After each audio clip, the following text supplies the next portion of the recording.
walaupun saya sejak kecil menghafal Al-Quran, tapi subhanallah kadang-kadang ketika membaca, jujur saja jamaah sekalian, belum tentu semua bacaan kita 100% bisa ikhlas. Belum tentu 100% bisa merasa keindahan. Pasti ada satu saat tersentuh sebuah ayat. Di antara kita pasti saya yakin berbeda-beda sukaannya ayat Al-Quran. Bukan berarti tidak suka ayat yang lain, suka. Tapi ada sebuah surah atau sebuah ayat lebih Bapak Ibu menyukai ayat ini daripada yang lain. Misal ada yang lebih tertarik kepada Yasin, ada Ar-Rahman, ada Al-Kahfi, ada surah Maryam, ada surah Yusuf. Ada yang sukaannya suratul Fatihah, ada yang sukaannya surat Qul Huwallahu Ahad. Macam-macam. Yang membuat kesukaan surah tertentu, yang membuat jauh lebih menikmati ketika membaca maupun mendengar. Apalagi kalau bisa mendengar dengan murattal yang fasih, bacaannya sempurna dan tajwid, dengan irama yang begitu luar biasa. Ini sangat membantu terasa oleh hati kita. Jadi saya jujur saja, saya bicara kebiasaan kondisi. Ketika kita membaca, misal contoh Rasulullah SAW pernah membaca satu ayat di suratul Maidah, ayat yang terakhir suratul Maidah, dua ayat terakhir suratul Maidah.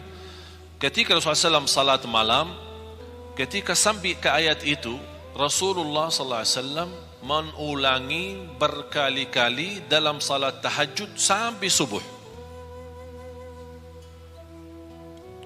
membaca ayat itu dan menangis, membaca dan menangis. Jadi ada satu saat ketika kita membaca, pasti istilahnya apa ya, barangkali hati kita saat itu terbuka atau sedang terbuka, sedang betul-betul siap untuk menerima cahaya Al-Quran, tersentuh. Apalagi disertai ayat Al-Quran dengan bacaan yang ikhlas, hayati, dan suara yang indah, malaikat pun turun dari langit. Malaikat turun untuk duduk sima Al-Quran, mendengar Al-Quran. Jadi sebab dua ayat ini ketika saya baca, punya wirid, alhamdulillah kebiasaan setiap bulan 10 kali khatam Al-Quran. Tapi gara-gara dua ayat ini, sekarang sampai saya masuk hari kelima belum bisa lanjut. Karena ada banyak pesan-pesan dari ayat, tapi sayang sekali sebagaimana kata Sayyidina Uthman bin Affan, wallahi law tahurat qulubuna ma syabi'na min kalami rabbina. Kalau benar-benar hati kita suci, kata Sayyidina Uthman, tidak akan pernah puas sama Al-Quran. Tidak akan puas. Cuma masalahnya ini, dosa, kotoran hati ini yang membuat kadang-kadang agak berat bersama hubungan kita bersama Al-Quran. Coba kita sama-sama gali. Dan kita setiap titik ayat, kata-kata, apalagi kalau ayat itu ada Asmaul Husna, Aliyun Azim, Azizun Hakim, Ghafurur Rahim, Ghafurun Syakur, itu tidak main-main. Ada hikmah, bahkan ada hubungan yang amat mendalam antara Asmaul Husna sama ayat yang dibahas itu. Seperti Subhanalladzi asra bi'abdihi laylan minal masjidil harami ilal masjidil aqsa alladzi barakna hawlahu linuriyahu min ayatina innahu huwa as-sami'ul basir. Saya tertarik, kok kenapa ada sami'un basir? Padahal peristiwa Isra Mi'raj peristiwa yang dahsyat. Fantasnya dari segi bahasa, saya bicara bahasa. Dari segi bahasa, fantasnya innallaha ala kulli syai'in qadir. Karena ini memang hanya dalam kekuasaan Allah. Tidak akan masuk akal manusia. Kalau kita bukan beriman, mana bisa percaya Isra Mi'raj? Karena ini peristiwa yang dahsyat. Bukan dalam satu malam lagi, sebentar dari waktu malam Rasul bisa berangkat ke tanah suci di sana Masjidul Aqsa dan menimami para nabi dan rasul seluruhnya. 312.000 para nabi dan rasul, mereka semua berkumpul di sana. Mereka menghadiri ikut imam Rasul SAW. Begitu selesai Rasul SAW, mereka kan sudah meninggal. Ini kan di luar kemampuan fikiran kita. Bagaimana Allah kumpulkan mereka? 312 Rasul dan 24.000 Nabi semua berkumpul untuk bertemu dengan Rasulullah SAW, berbaiat sama Rasul, dan mereka menyaksikan Rasulullah SAW adalah Nabi yang terakhir dan Nabi yang mulia. Baru Rasulullah SAW selesai salat, naik ke langit, tumbus sampai 7 lapisan langit, terima perintah salat, kemudian turun. Di berbagai macam riwayat disebutkan, di antara salah satu riwayat tempat tidur Rasulullah masih hangat. Kalau kita bangun tidur kan masih hangat kan? Sambil mandi gimana tempat tidur? Sudah dingin kan? Begitu Rasulullah SAW bisa ke Masjidul Aqsa, bisa ke langit yang ketujuh, bertemu Allah, dan turun lagi, tapi tempat tidurnya masih hangat. Berarti ini apa? Ini kekuasaan yang dahsyat, hanya yang dimiliki hanya Allah Subhanahu wa taala. Jadi kata innahu ala kulli syai'in qadir, hanya Allah yang maha kuasa atas segala sesuatu. Tapi kenapa innahu di ayat ini, innahu huwas samiul basir? Ada hikmah.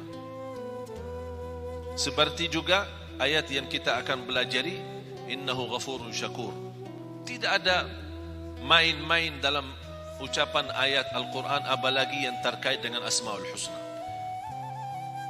Coba silahkan. Sesungguhnya orang-orang yang selalu membaca kitab Allah Al-Quran dan melaksanakan sholat, selalu orang-orang yang selalu, ini sifat mereka. Saya cuma ingin hubungkan antara sifat mereka, apa hubungannya dengan Asmaul Husna di ayat terakhir, innahu ghafurun syakur. Di antara sifat mereka selalu membaca Al-Quran. Kalau yang selalu membaca Al-Quran bukan dinamakan qari, bukan dinamakan orang suka baca, tapi yang dinamakan orang selalu baca Al-Quran itu tilawatul Quran. Tilawatul Quran berarti itu orang yang betul selalu membaca Al-Quran. Nanti di hari kiamat orang yang suka selalu baca Al-Quran dipanggil hari kiamat, Iqra warqa warattil kama kunta turattilu fid dunya. Bacalah, naiklah, karena setiap kita baca akan naik posisi kita di dalam surga.